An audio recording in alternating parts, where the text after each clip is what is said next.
L&D. It's a really small company. It's myself and Ashley, who, if you've heard of Mass, you've probably heard of Ash. She's like the face of the brown. Between us, we've got 17 years experience working for the L&D tech vendors that you guys all purchase your stuff from. And we realised there was a really big issue with L&D because there's some fantastic tech, there's some brilliant authoring tools, there's some great face-to-face training courses going on, but still nobody's engaging. And as a marketer, I sit there and I'm like, that's pretty obvious why, in my perspective. So we founded Mass to bring that solution to the industry. We've won a couple of awards, which I like to talk about because they're learning awards. So it proves that even though we're a marketing agency, we are one of you guys. We've been shortlisted for External Solution of the Year next year, so cross your fingers for us there.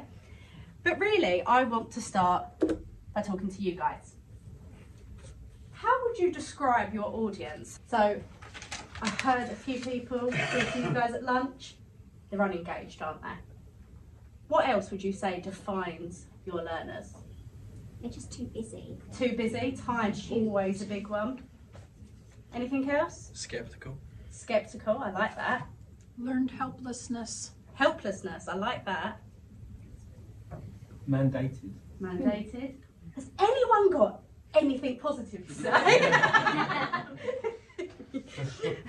You're not alone. Because L&D has a problem. We have had this problem since the start of corporate learning. It's nothing new. All we talk about is unengaged learners. They're too busy, they haven't got the time, they don't care.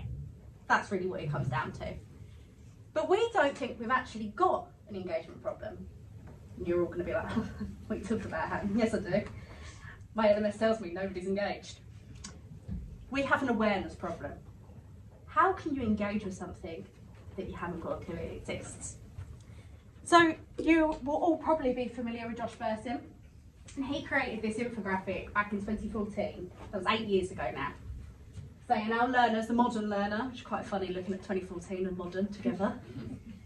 Overwhelmed, distracted, impatient. That thing at the end, at the bottom, underneath impatient, says you have just between 5 and 10 seconds to capture somebody's attention. It's nothing. And I'm sure it's less than that now. So has anything changed in the last 8 years? Nope. I am trying to find a more up-to-date resource because 2020 now feels really out of date as well, doesn't it? We don't want to go back to 2020, so that's not modern. But in 2020, 61% of people said their biggest obstacle to learning was time. But let's be realistic. Who here binge watches on Netflix? Who here spends time with chatting with their colleagues at work? Spends time on that Zoom call, probably 10 minutes longer than you should be because you're just having a chin wag. So we have the time, we just don't want to do it. And what does L&D do? Pretty much on the whole. We go, I know what will solve this problem. I'm going to buy some new shiny stuff. I'm going to buy a new authoring tool or a new LMS or, I don't know, we've got video software now, haven't we? And all these different things. I want to go buy something new. That's going to make people engaged. You guys won't do that because you've got a great learning platform, haven't you? So we're not going to go and do that. But how can we make our people hungry for learning? And I use hungry quite deliberately here. Because when I'm hungry, my brain sends a signal to my stomach that says I need food. It doesn't tell me I need McDonald's. Something in me does. I spend far too much time there. How can I be telling you, or telling myself, that the solution is McDonald's if I didn't know McDonald's existed? And there's a story that I thought I had to include because it's very relevant for me right now. My absolute obsession with Starbucks peach iced tea. Before 6 months ago, I didn't know it was a thing.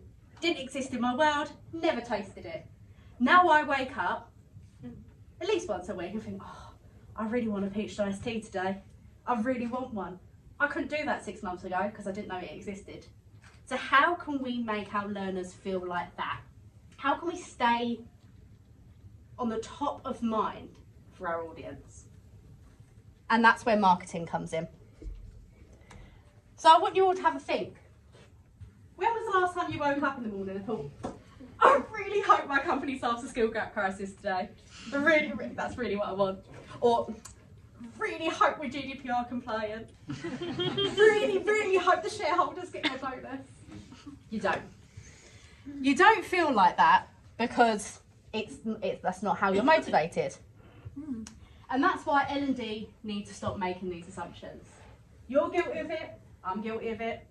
Pretty much everybody in the industry is guilty of it at some point or another. Your learners should want to learn. They don't. You guys are from the NHS, aren't you?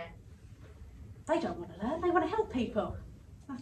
They care about the business objectives, like I just said. Nobody cares about the skills gap crisis, shareholder bonuses, GDPR, anything like that. Nobody really cares about that. We have got an awful habit, and I'm not saying this is all compliance or mandatory training, but if we want someone to do something and they're not doing it, we make it mandatory. That doesn't make anybody want to take the learning. It just makes it another chore on their really long to-do list. And then we get amazing learning tech, like the platforms you've all got from Think. And then we go, oh, we spent so much time and so much energy and it's so amazing, it's all branded, it looks brilliant. Why is nobody here? Because we've not told anyone. We've not published and promoted our work in the way that we should be. I mean, it's all well and good me saying that for any skeptics in the room. Oh yeah, Han, you work for a marketing agency, of course you'll say this. But here's some data from the latest LinkedIn Learning Report. The first reason somebody wants learning, what motivates them to learn, it helps me stay up to date in my field. If it's personalised for my interests, and if it helps me get another job internally or reach my career goal. So really what they're telling you here is all about them. Nothing to do with you or the business. So I want you to think about your learners for a second. Feel free to give me some answers. When they're at work, what's grappling for their attention? We've got a lot of NHS people in here today, haven't we? So, or healthcare, patients, that will be a big one, won't it? They need their attention. What else might be grappling for their attention at work? Emails? I know I get too many emails. What's making them so time poor at work? Anyone? I think it's the contextual stuff like there's not enough staff anyway. Yeah. That's a massive pressure for them. Absolutely. So a lack of People. yeah. So then all the other stuff takes up more time because they have to do more people's jobs. Anything else? That chat with the colleague that takes that extra 10 minutes. Those kind of things. Meetings that should have been an email. Meetings that should have been an email. That's a perfect one. All IT. All IT. What about outside of work? What distracts people outside of work? Netflix. Netflix. Family. Friends. Instagram. I heard Instagram. I'm the same. TikTok for me. I scroll. Anything else? Second jobs. Second jobs. There's a lot trying to get our attention, isn't there? And now I think, from everyone I've spoken to, we're all still working in quite a hybrid way at the minimum, aren't we? Mm-hmm. So when you're at home, you've probably got those kids coming home at 3:30. So you've still got a couple of hours left of work, but your kids want your attention. And you've also got your washing basket that needs putting in the washing machine. And you've also got your lunch to make. And there's so much vying for our attention. And what do we as L&D do? How do we cut through that noise? We send an email saying, there's a new course in the LMS. That laugh tells me you all know you do it. That's not going to get anyone moving, is it? That's not going to get anyone, oh, there's a new course in the LMS, I must go and take this. No, they say, what, more training? Exactly. What more? Why? Why should I bother? Perfect there. Because the only way you're going to cut through the noise and get in front of your learners and actually get them doing stuff is by answering the what's in it for me. If you've got a productivity course, you want all your people to go on this productivity course, and you send out, there's a new productivity course in the LMS, I'm going to be like, oh my gosh, that's another thing I need to do. I haven't got the time to do that, and I don't want to. So I'm going to add it to my list, and it's just going to be there for months on end until I go, never doing that, and cross it out. But if you said to me, Han, I can help you save 3 hours a week, can you? How can you do that? And then if the end solution is your training course, I might be more inclined, because you've gone to me, this is what's in it for you, Han. I'm giving you some time back. I'm helping you. When you're looking at mandatory training, of course, it's a little bit harder, but there is still a what's in it for me. I have seen some L&Ders send out emails being like, L&D have spent hours or weeks developing this course. Okay, you've done your job. Like, I don't know what you want from me. If you're answering the what's in it for me from the audience's point of view, you'll create a message that better resonates with your audience. And sorry to harp on about this, but the what's in it for me will never be because L&D want them to. It will never be ticking yourself on health and safety tick box. I can't put into words how many times I've done that whole ergonomic seating thing. I still slouch, so that's not going to help. And like I said, overcoming the skills gap crisis, it's not that either, because they're business mandates. That's what the business wants. And yes, the business has wants. We're in L&D, we have to serve the business too. But your learners should also come into that. So what do we need to know to actually answer this what's in it for me? Because it's all well and good me saying, answer the what's in it for me. And you're like, okay, but how do I know? I've got 5,500 learners. How on earth can I go and talk to every one of them? So we need to kind of work out what the personal goals is and what motivates your learners. What motivates them might have nothing to do with you, your company, or their job. Their motivation might be, you know what, I have to get up and go to work every morning because I've got to give a better life to my family. I want to be that leader that I didn't have when I was younger. I want to do something bigger. That might get them out of bed. It might be, and this is also something we really need to accept in L&D, it might be that they want their paycheck. They might not actually care about career development. We're really great at assuming that everyone wants this big long career, and some people just want to do their job. I won't get started on that whole quiet quitting thing, but that's where that all comes from. People just want to do their job. You need to start thinking about all the different audiences you're targeting to. You need to think about what's distracting them, and you need to think about what they actually need from you. I can't remember which client story it was, but you said that I think it was yours, Paul. It's Paul, isn't it? I'll just call you complete wrong name. You said about actually putting the time against it. So people, they're saying, okay, I've only got 60 seconds to give you. Okay, well here's 3 1-minute videos, watch them. You're being much more transparent and being much more human. It's humanising that entire relationship. And I could talk to you about this topic called learner personas all day long. And if I did, we'd still be here tomorrow. So if you want to learn more about creating learner personas, there's a whole ebook on there. Feel free to grab it or grab me afterwards and we can talk through it. It gives you step by step on how to create your learner personas. The best thing about learner personas, and I love it when I talk to my clients about this, they think, oh, I'm doing this marketing activity, and then they're like, Han, we used it for our actual training. Our training's better because we understand who we're training now, and we know that this group of people need it, so it works better. So learner personas aren't just for marketing for learning. If you think I'm stood here talking a load of rubbish, still feel free to grab the ebook because it will come in handy.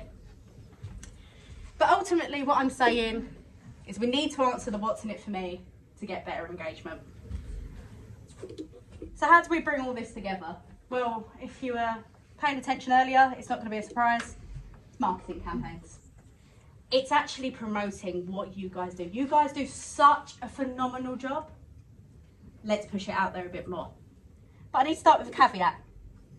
Marketers and L&D alike like to think that life goes really nice and linear.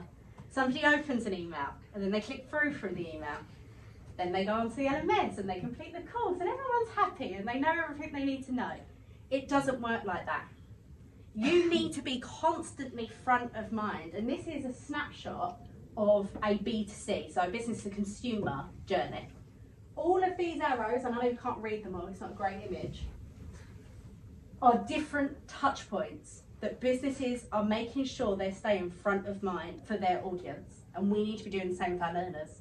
Yes, you've got email, but how many people get too many emails? So do you have an intranet? Do you have screens in your canteen? Do you have posters you can put up if we're really going to take it back to basics? How can we stay front of mind for our clients? for our audience rather. But as much as it's not a linear process, in experience in a learning campaign, it is in creating one. So there's 6 steps. We've got a whole template if you guys wanted to nab that as well. Just giving everything away here. But we go through 6 steps. It's defining your goals, your audience and your channels. It's quantifying your resource. A lot of you are probably thinking, okay, this is great, I haven't got any time, so I've also got the time excuse and I can't do it. You plan, you execute, and then you test and optimise. So let's go through these in a bit more detail. Your goals. What are you actually trying to achieve? This often helps with the what's in it for me, because if you're putting out a health and safety course and you're like, well, I want everyone to be compliant. Actually, underneath that compliance, you kind of want people not to hurt themselves. So let's start digging a bit deeper into what we're actually doing things for. How will you measure? That's always a big thing, especially in L&D with time poor. We haven't got a lot of budget, 9 times out of 10. So how can we prove that what we're doing is worthwhile? Look at your data now. You've all got fantastic learning platforms. It's a good thing about knowing that you guys all have fantastic learning platforms. Get the data out of there. Realise where you are today, then look back in 3 months. Benchmarking isn't complicated. And then make sure you don't conflate your learning goal with your marketing goal. If your learning goal is to make sure that everyone I don't know is competent on Excel, that's not your marketing goal. Your marketing goal is to make sure people are taking the course. So make sure you've got them different. I often get people coming to me and going, can you help me with this? And I'm like, no, you need to go to your L&D team with that. That's not me. I do the marketing side. You need to think about your audience. If you've done the personas that I mentioned earlier, you've done this. You just pick out the persona that is most relevant for that campaign. But if you haven't, you need to think about their emotional drivers, what's actually going to get them out of bed in the morning, what's actually going to make them take action, what messages are going to resonate with them, what's in it for them, and how can you actually bring that to life in your marketing campaign. And then this is another biggie. What channels? Where are your people hanging out? We have a process that we do in our program that we offer. It's called ADL. And when it starts, we go, so when your audience has a need for X training, what are they doing? Because they're probably not searching the LMS at that point. They're probably not even talking to anyone. They might be trying really hard to get on with their day job. They might be Googling, because that's how we all go to Google. Oh, I can't work out how to do this function on Excel, I'm going to go to Google. They're going to be doing other stuff, and we need to think about where they are doing that other stuff if we're going to market to them properly. There's a real sense of irony that people don't seem to get until I say this out loud. Advertising your programs on your LMS for people that don't go on your LMS is kind of pointless. If they're not there, they're not going to see it. So advertise away from your learning platform. Make sure you're using all the channels to your disposal. So whether that's Teams, whether it's Slack, whether it's screens in your office, use other channels. Make sure you're staying front of mind. And think about what's actually going to be most effective. This isn't an L&D specific problem, but if somebody comes to you and says, can you make me a TikTok? Ask them why. Why do you need a TikTok? You probably don't. Think about the channel that actually works for your audience. Then think about your resources. Often people look at marketing in the sense of, I've got a program that's going to launch, or I'm relaunching my platform and things like that. Make sure you bear them in mind. All too often somebody comes to me and says, oh, I want to do a marketing campaign for my platform launch. Okay, when's it launching? Kind of an important question. Do you have any budget available for the additional stuff? So how about you put on an event for your audience? You bring them all together in one place. You might not need a lot of money budget, but you might need some time budget. So think about the stuff you've got available. And how long does your campaign need to last? That will vary based on your organisation, but I'll tell you now that a campaign should not be less than 3 months. It should be 3 months or more. Then you want to plan and get started. So select your theme, your hook. A good example of a hook is that Coca-Cola share a Coke with. It's always one people go, oh, I remember that. Okay, that makes sense. Make a hook. Make something that they can share. A lot of my clients use hashtags because as much as Twitter's dwindling off, so we don't use hashtags that much in the real world, places like Yammer, your LMS, LinkedIn and all that still use hashtags. So it's a great way of grouping all of your information together. Use the campaign template if you scanned that QR code to make sure you're nice and organised, and then develop as much as you can in advance of when you're going to launch, because there's nothing worse than being like, I need to write a blog that needs to go out tomorrow. It just doesn't work. Something else comes up, we're all busy. And then lastly, you need to test. Testing is something that you guys, using your platforms day in, day out, will be much better at than a lot of L&D professionals, that, especially those that are just face to face. Because we look at our data and go, wait, why is that doing that? How can I make it better? So look at that data and test it. If you go, actually, I think that might be happening because I sent out the email on a Monday. Mondays, nobody likes Monday. I'm going to try send it on a Thursday instead. Test it. See if you get any different data. There's no point doing all of this, putting all your energy in and then just assuming it worked or assuming it didn't. So make sure you're actually looking. So I just want to finish up with some top tips. Start before the launch. If you're launching a learning platform, I don't know if any of you are in this position where you're relaunching or launching your learning platform, start drumming up some interest before you actually go live. Start telling people something's coming. Build that tension. A really great example of this, again, externally, but Adele just put up loads of posters that just said 30. Had nothing to do with her album. Just said 30 because that was going to be the title of it. People started talking about it. Think about how you can do that in your organisation. Start talking to people. Look, there's this thing. It's coming. Be ready. Think about it in months, not days. You need to stay front of mind. To stay front of mind, you can't send out one email one time and think it's good enough. You need to keep telling people to go to your learning platform, to sign up for the training, to prioritise their personal development. You need to keep reiterating that message. You need to find your hook and answer the what's in it for me. You need to benchmark and test, like I said. And you need to not fear failure. I find it really ironic that I really learned when I first came into this industry from L&D professionals like you guys that, oh no, Han, don't worry, failure's a learning experience. Get something wrong, you learn from it, you do it different next time. You're not doing it wrong, you're learning. You're learning what works with your audience and how to do it better next time. But it's all well and good, again, me saying all of this. I messaged the Slack group this morning of a few of our clients and said, what's the one piece of advice you'd give someone starting their marketing for learning journey? And Elvira from Expedia Group said, get in the right mindset. Get to know your audience and be curious. She has done so much work on understanding her audience. She really knows those people inside and out. She knows what gets them moving. And just by doing that research, she has instinctively done better at everything else since. Joe from KeyBank, which is an Australian company, he said start questioning yourself. You might not have time or capacity or energy or inclination to do a full marketing campaign, but start questioning yourself. If you got that email saying there's a new course in the LMS, would you take it? You're all laughing. You wouldn't.